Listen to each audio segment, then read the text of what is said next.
Hello students, welcome back. एक बार पुनः आप लोगों के सामने आज हम लोग केमिस्ट्री में एक नया टॉपिक धातु कर्म पढ़ेंगे। पिछले वीडियो में हम लोगों ने धातु के विषय में जाना था, धातुओं के प्रमुख भौतिक गुण, उनके रासायनिक गुणों के विषय में जाना था, धातु पहचानते कैसे हैं, इस सब के विषय में हम लोगों ने जाना था। धातु जो है वो निष्कासित कैसे की जाती है, कहाँ से प्राप्त होती है, इस सब के विषय में जानेंगे। उसकी विधियाँ क्या हैं, इस विषय में जानेंगे। इसी के अंतर्गत हम अयस्क किसे कहते हैं उसको जानेंगे। थोड़ा सा खनिज का कॉन्टेस्ट लेंगे, फिर अयस्क के प्रकार कितने हैं उसके विषय में जानेंगे, और फिर धातु कर्म पर आ जाएंगे कि धातुएं प्राप्त कैसे की जाती हैं। उसके स्टेप में पहला ही स्टेप है अयस्क का सांद्रण। उसकी 3 विधियां हैं, गुरुत्वीय पृथक्करण विधि, झाग-क्लोन विधि और चुंबकीय पृथक्करण विधि। इन विधियों के विषय में जानेंगे, ठीक है। देखिए, धातुएं जो हैं वो अधिकतर जो हमारी पृथ्वी है उससे निकाली जाती है। यानी हम ये कह सकते हैं कि धातुएं जो है वो पृथ्वी के अंदर पाई जाती हैं। कभी कोई धातु मुक्त रूप में पाई जाती है, स्वतंत्र रूप में, तो कभी कोई यौगिक के रूप में उपस्थित होती है, ठीक है।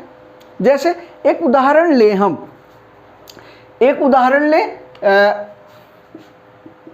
उदाहरण देते हैं Al2O3 × 2H2, ठीक है। ये है बॉक्साइट, इसको बोलते हैं बॉक्साइट, ठीक। इसमें Al2O3 में एल्यूमिनियम उपस्थित है, ठीक है। एल्यूमिनियम उपस्थित है। अब किस रूप में है?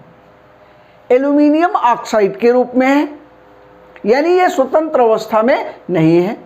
और कहाँ पाया जाता है? धरती के अंदर पाया जाता है, चट्टानों में पाया जाता है, रॉक्स में पाई जाती है। तो इन्हीं धातुओं के निष्कर्षण की विधियों के विषय में हम लोग जानेंगे। यानी हम ये कह सकते हैं कि जो हमारी पृथ्वी है वो धन संपदा का भंडार है। यानी हमारे धातुओं का भंडार मुख्य रूप से क्या है? पृथ्वी ही है। उसी से सारी धातुएं निकाली जाती हैं। कोई धातु मुक्त अवस्था में, जैसे सोना है, प्लेटिनम है, ये सभी धातुएं मुक्त अवस्था में होती हैं। अभी इसके विषय में जान लेंगे। और कुछ धातुएं हैं जो इस रूप में, कार्बोनेट के रूप में, कुछ ऑक्साइड के रूप में, कुछ सल्फाइड के रूप में, अभी अयस्क के प्रकार हम लोग जानेंगे तो उसके विषय में जानते हैं, ठीक है। तो ये अभी हमने आपको ये उदाहरण दिया एल्यूमिनियम का, कि ये एल्यूमिनियम का अयस्क है बॉक्साइट, और कौन सा अयस्क है? ऑक्साइड अयस्क है, ठीक है। इससे एल्यूमिनियम को प्राप्त किया जा सकता है। देखिए, पृथ्वी के अंदर कोई भी यौगिक जिस रूप में प्राप्त होता है उसी को हम क्या कहते हैं? खनिज कहते हैं, ठीक है, ठीक है। पृथ्वी के अंदर कोई भी धातु जिस अवस्था में पाई जाती है, जैसे एक और उदाहरण लें, CuFeS2, ये किसका है? कॉपर पायराइट, ठीक है।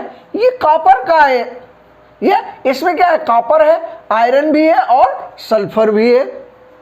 लेकिन मुख्य रूप से किसका अयस्क है? कॉपर का अयस्क है, ठीक है। अब ये कॉपर इस अवस्था में है, किसके रूप में? कॉपर पायराइट के रूप में। तो ये क्या है? ये क्या है? इसको हम क्या कहेंगे? खनिज कहेंगे। क्या कहेंगे? खनिज कहेंगे। यानी धातु जिस रूप में धातु उपस्थित है पृथ्वी के अंदर, जिस फॉर्म में, उसी फॉर्म को क्या कहेंगे? हम खनिज कहेंगे। बात समझ आई? खनिज की परिभाषा समझ में आई कि धातुएं, पृथ्वी में धातु और उसके यौगिक जिस रूप में उपस्थित हैं उसी रूप को हम क्या कहेंगे? खनिज कहेंगे, ठीक है। ये खनिज है। अब आ जाती है अयस्क पर। अयस्क क्या है? अयस्क जो है उस खनिज को जिसमें से किसी धातु को सरलता पूर्वक, यानी उस खनिज को लिख लेते हैं, उस खनिज को जिसमें से किसी धातु को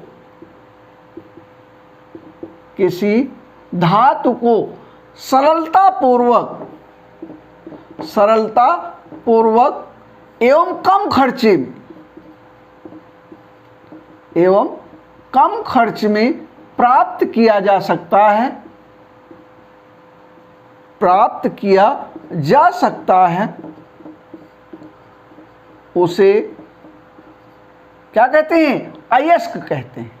आइए थोड़ा समझ लेते हैं, उसे क्या कहते हैं? अयस्क कहते हैं। बात समझ आई?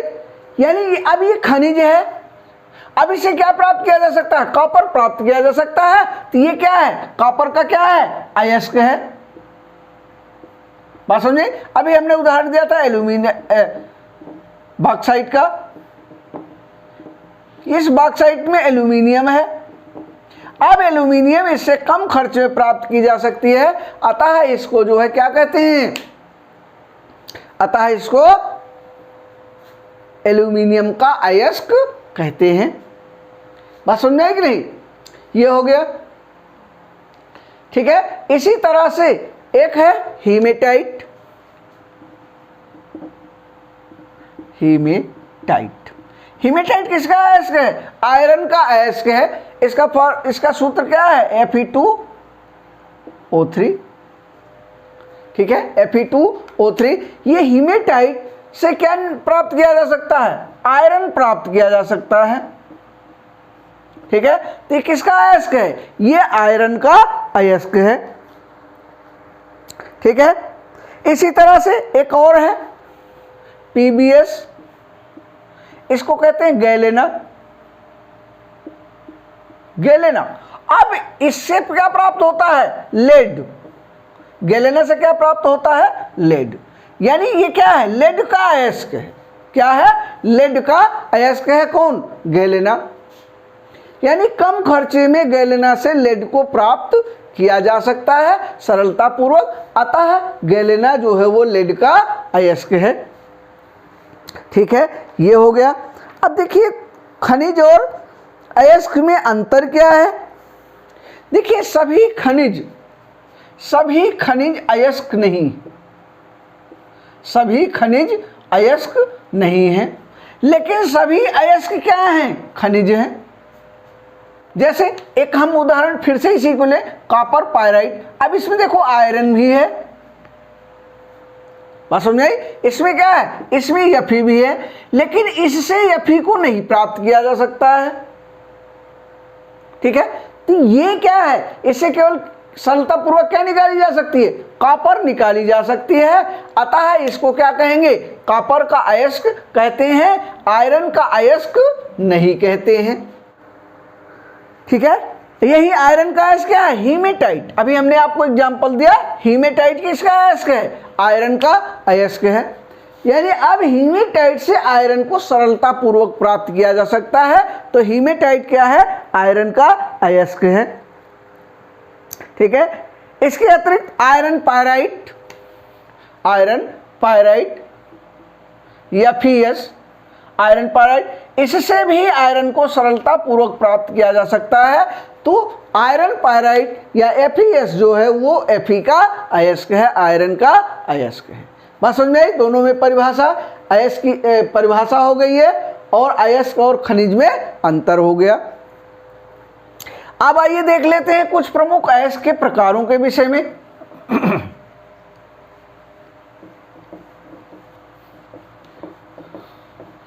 देखिए अयस्क के कई प्रकार हैं।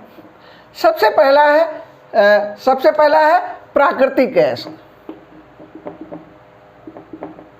ठीक है, प्राकृतिक अयस्क। अभी हमने आपको बताया कि धातुएं दो रूपों में मिलती हैं, या तो यौगिक के रूप में प्राप्त होती हैं या स्वतंत्र अवस्था में प्राप्त होती हैं। तो जो प्राकृतिक अयस्क हैं, यानी इनको निकालने में ज़्यादा मेहनत नहीं करनी पड़ती, वो है प्लेटिनम और सोना। Pt और Au ये कौन से अयस्क हैं? ये दोनों प्राकृतिक अयस्क हैं, दूसरा है ऑक्साइड एस्क, ऑक्साइड अयस्क। ऑक्साइड अयस्क में कौन कौन सा आता है, अभी हमने आपको एग्जांपल दिया, Al2O3 × 2H2O। किसका ऑक्साइड है, क्या बोलते हैं इसको, बॉक्साइड बोलते हैं, बॉक्साइड बोलते हैं। किसका अयस्क है, एल्यूमिनियम का, एल्यूमिनियम का अयस्क है। इसमें क्या है, ऑक्साइड के रूप में ये उपस्थित है। इसके अतिरिक्त फिर अभी हमने आपको एग्जांपल दिया हीमेटाइट के रूप, हीमेटाइट, हीमेटाइट Fe2O3। हीमेटाइट किसका अयस्क है, हीमेटाइट जो है वो आयरन का अयस्क है, ये ऑक्साइड अयस्क के अंतर्गत आता है। नेक्स्ट आ जाता है तीसरा सल्फाइड अयस्क, सल्फाइड अयस्क। सल्फाइड अयस्क के अंतर्गत अभी हमने एग्जांपल दिया copper pyrite, copper pyrite CuFeS2। Copper pyrite sulphur अयस्क है क्योंकि इसमें सल्फर उपस्थित है। इसके अलावा silver glance, silver glance Ag2S, silver glance हो गया, ठीक है। फिर आयरन पायराइट, अभी हमने सारे एग्जाम्पल आपको दिए। आयरन पायराइट किसका अयस्क है, आयरन का। सिल्वर ग्लांस किसका अयस्क है, सिल्वर का, Fe(S), ठीक है। तो ये हो गए सल्फर अयस्क। इसके बाद नेक्स्ट आ जाता है कार्बोनेट अयस्क।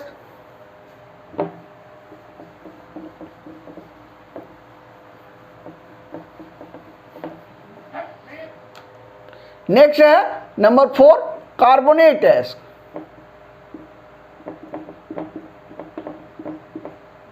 कार्बोनेट अयस्क, इसका एग्जाम्पल है malachite, malachite, malachite CuCO3 × CuOH का होल ट्वाइस।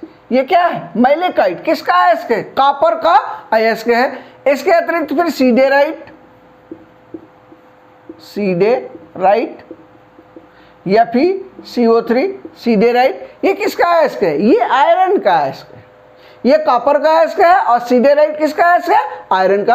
ये कार्बोनेट अयस्क है, इनमें कार्बोनेट उपस्थित है, अतः इनको क्या कहेंगे हम, कार्बोनेट अयस्क कहेंगे।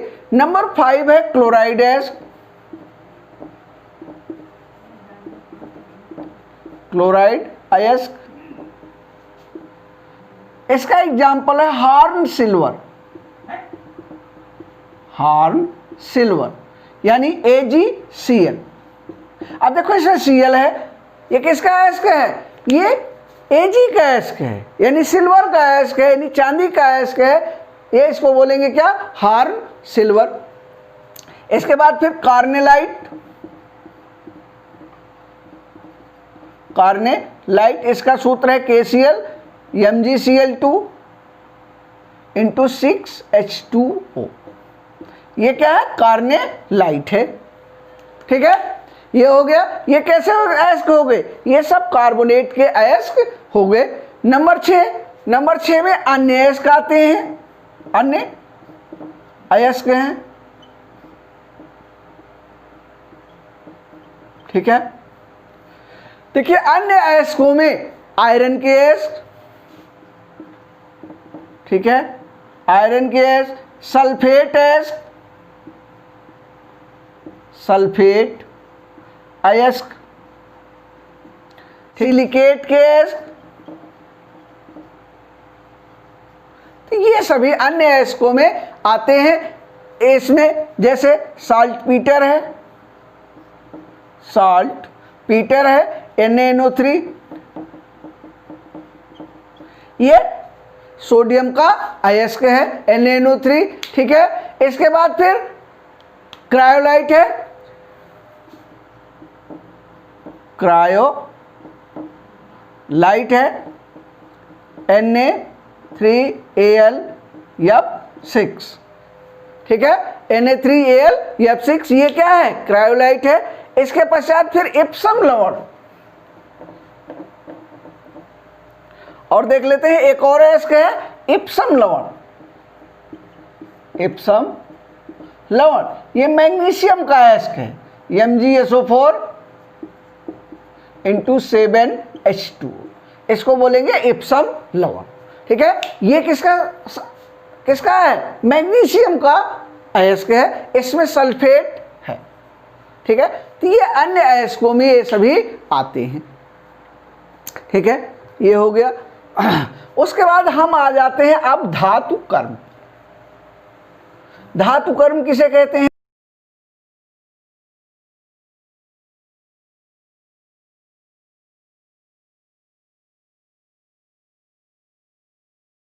भौतिक एवं रासायनिक प्रक्रमों द्वारा, परिभाषा लिख लेते हैं, भौतिक एवं रासायनिक प्रक्रमों द्वारा किसी अयस्क से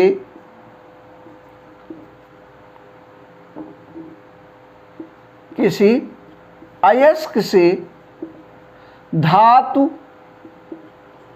के निष्कर्षण की प्रक्रिया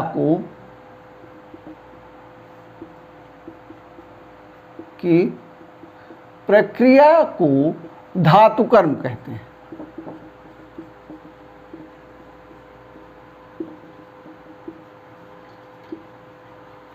बात समझ आई? भौतिक एवं रासायनिक प्रक्रमों द्वारा किसी अयस्क से धातु के निष्कर्षण की प्रक्रिया को हम क्या कहते हैं? धातु कर्म कहते हैं। ठीक है, इस धातु कर्म के अंतर्गत हम अयस्क का सर्वप्रथम क्या किया जाता है? सर्वप्रथम अयस्क का सांद्रण किया जाता है। बात समझ में आई? देखिए, अयस्क जब धरती से निकाला जाता है तो उसमें बहुत सारी अशुद्धियां रहती। ठीक है, उन अशुद्धियों को दूर किया जाता है। उन अशुद्धियों को दूर करने के पश्चात ही हमको शुद्ध धातु प्राप्त होती है। यानी या जो आप लोहा देख रहे हैं या जो कॉपर देख रहे हैं, जो और भी धातुएं देखते हैं, तो उन धातुओं को उस रूप में नहीं प्राप्त किया जाता है, इनको शुद्ध किया जाता है। उसी शुद्ध करने की प्रक्रिया को ही हम क्या कहते हैं? धातु कर्म कहते हैं। देखिए, धातुओं में जो अयस्क में होते, अयस्क में बहुत सारी अशुद्धियां होती हैं। कौन सी अशुद्धियां? जैसे कंकड़, ठीक है, मिट्टी, पत्थर, ठीक है, आर्सेनिक की अशुद्धि, सल्फर की अशुद्धि, ठीक है, सिलिकॉन की अशुद्धि, तो ये सभी अयस्क में मौजूद रहती हैं।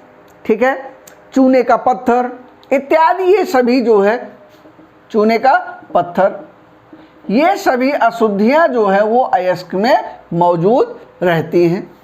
ठीक है, बात समझ आई? अच्छा, एक चीज और, ये जो अशुद्धियां हैं मिट्टी, कंकड़, पत्थर की, इन्हें हम आधात्री कहते हैं या मैट्रिक्स भी कहते हैं। क्या कहते हैं? आधात्री या मैट्रिक्स। बात समझ आई? इन अशुद्धियों को हम आधात्री या मैट्रिक्स कहते हैं। ठीक है, बात समझ आई? अच्छा, इसके लिए क्या किया जाता है सांद्रित करने के लिए? देखिए, सांद्रित करने की 3 विधियां हैं। 3 विधियों द्वारा किसी अयस्क को सांद्रित करते हैं। पहला है गुरुत्व पृथक्करण विधि, दूसरा है झाग-फलन विधि, तीसरा है चुंबकीय पृथक्करण विधि। जल्दी जल्दी जान लेते हैं इसके विषय में। ठीक है, देखिए, अयस्क को सांद्रित करने के पहले उसमें कुछ प्रक्रिया अपनाई जाती है। जैसे अयस्क बड़ी बड़ी चट्टानों के रूप में होता है, सबसे पहले उसको क्या करते हैं? हथौड़े से पीटते हैं, छोटी छोटी टुकड़ों में तोड़ लेते हैं। ठीक है, उसको क्या कहते हैं? पहला स्टेप, छोटे छोटे टुकड़ों में तोड़ना, छोटे छोटे टुकड़ों में तोड़ना। ठीक है, दूसरा स्टेप क्या करते हैं? उसको पीसा जाता है। जैसे गेहूं पिसवाते हैं आप लोग ना, वैसे ही उसको क्या किया जाता है? पीसना, पीसा जाता है। ठीक है। और फिर उसको महीन बनाया जाता है और भी बारीक बनाया जाता है, ठीक है। पीसने के लिए क्या होता है, दलित्र में एक स्थिर रहता है, दूसरा उसके अंदर घूमता है, उसके अंदर डाल देते हैं, तो वो क्या करता है, दलित्र अयस्क को पीस देता है, अयस्क का चूरा बना देता है, अयस्क को बारीक बना देता है, ठीक है। दो प्लेट होती हैं, एक प्लेट चलती है, एक प्लेट स्थिर रहती है, दूसरी प्लेट उस पर चलती है, उसी के अंदर हम इसको डाल देते हैं और अयस्क जो है वो हमारा पिस करके तैयार हो जाता है, ठीक है। इसके बाद फिर चूर टुकड़ों को क्या करते हैं, स्टैम्प मिल में, ये जो टुकड़े हैं चूर टुकड़ों को स्टैम्प मिल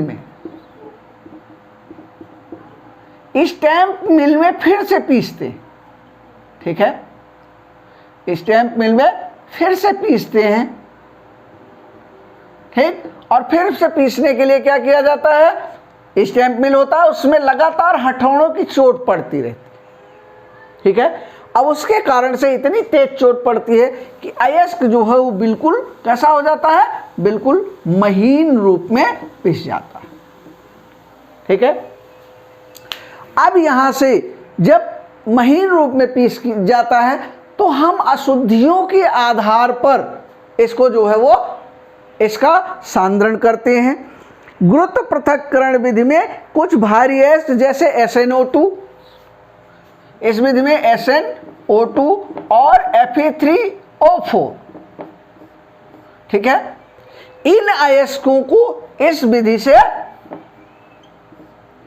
ठीक है, पृथक्कृत किया जाता है गुरुत्वीय पृथक्करण विधि से। इसमें क्या करते हैं, इसमें अयस्क के टुकड़ों को क्या करते हैं, पानी में डाल देते हैं, पानी में क्या करते हैं, डाल देते हैं, ठीक है। अब पानी में जो घुलने वाली अशुद्धियां हैं वो तो घुल जाती हैं इसमें। अब इसमें अयस्क डाले तो जो पानी में घुलना है वो अशुद्धियां क्या होती हैं, पानी में घुल गई, पानी के साथ क्या हो गई, पानी में घुल करके, और जो अशुद्धियां पानी के कुछ अशुद्धियां क्या हैं, हल्की हैं, तो क्या हो गई, पानी के ऊपर आ जाती हैं। और जो अयस्क है वो भारी है, क्योंकि अयस्क कैसे ही ये भारी अयस्क हैं, तो अयस्क भारी है तो अयस्क क्या होता है, नीचे बैठ जाता है। अब इसको क्या करते हैं, इस पानी को धीरे धीरे हटाते रहते हैं, तो जो पानी के ऊपर की अशुद्धि है वो भी निकल जाती है और जो पानी में घुली अशुद्धि है वो भी निकल जाती है, और जो भारी अयस्क है बर्तन की तली में बैठा हुआ है वो अयस्क हमको प्राप्त हो जाता है। एक विधि हो गई गुरुत्व पृथक्करण विधि की। दूसरी जो महत्वपूर्ण विधि है झाग प्लवन विधि की, ठीक है, झाग प्लवन विधि की विधि है। देखिए इस विधि में क्या करते हैं, झाग प्लवन विधि में एक बर्तन ले लेते हैं, उसमें वायु प्रवाहित करने की व्यवस्था होती है,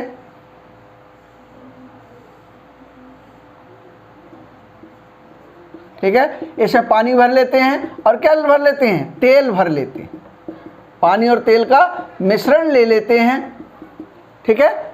यहाँ से वायु आने की व्यवस्था होती है, ठीक है, यहाँ से वायु को भेजा जाता है, वायु आने की व्यवस्था होती है। अब इसमें कौन से अयस्क को मुख्य रूप से, कॉपर पायराइट, Ag2S यानी सिल्वर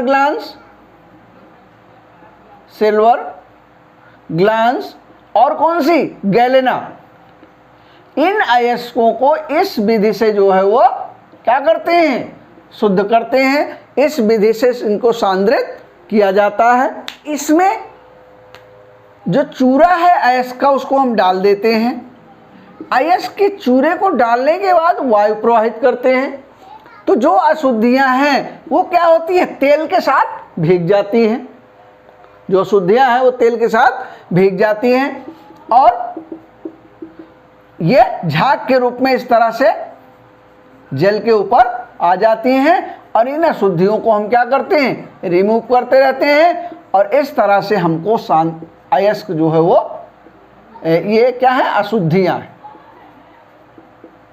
अशुद्धियों को हटाते रहते हैं और हमको जो है आसांद्रित अयस्क प्राप्त हो जाता। ठीक है। दूसरी है, नेक्स्ट है चुंबकीय पृथक्करण विधि। देखिए इस विधि में जो अशुद्धि है, जो अशुद्धियां हैं वो तो नॉन चुंबकीय हैं। ठीक है, अचुंबकीय। अशुद्धियां जो है कैसी हैं, अचुंबकीय हैं। और जो अयस्क है वो कैसा होना चाहिए, चुंबकीय होना चाहिए। ठीक है, जो अशुद्धि है वो अचुंबकीय होनी चाहिए, अयस्क जो है वो चुंबकीय होना चाहिए। ठीक है, तो इस विधि से इसको हम पृथक करते हैं, चुंबकीय पृथक्करण विधि से। ठीक है, इसके बाद फिर इसका नेक्स्ट स्टेप आता है धातु का निष्कर्षण। धातु का निष्कर्षण, इसके अंतर्गत भर्जन, निस्तापन, प्रगलन, ये सभी आते हैं। इसकी चर्चा हम, धातु के निष्कर्षण की चर्चा हम लोग अगले वीडियो में करेंगे, नहीं तो वीडियो क्या होगा, बहुत लंबा हो जाएगा। ठीक है, उसके बाद फिर धातु का शोधन आ जाता है, इसकी चर्चा भी हम अगले वीडियो में करेंगे, धातु के शोधन की भी। ठीक है, और एक और चीज़ की चर्चा करेंगे गालक के विषय में। गालक क्या होते हैं इनके विषय में भी हम लोग चर्चा करेंगे नेक्स्ट वीडियो में। ठीक है, आज इस वीडियो को हम यहीं समाप्त कर रहे हैं। यदि इसमें कोई समस्या हो तो व्हाट्सएप नंबर पे हमारे आप अपनी समस्या को लिख करके भेज सकते हैं, आपकी समस्या का समाधान कर दिया जाएगा। ठीक है, और वीडियो को देखते रहिए। वीडियो अच्छा लगा हो तो वीडियो को लाइक कीजिए, अपने मित्रों के साथ शेयर कीजिए। ठीक है, और वीडियो को पूरा देखिए। इस वीडियो को हम यहीं समाप्त कर रहे हैं। आप लोगों का बहुत बहुत धन्यवाद।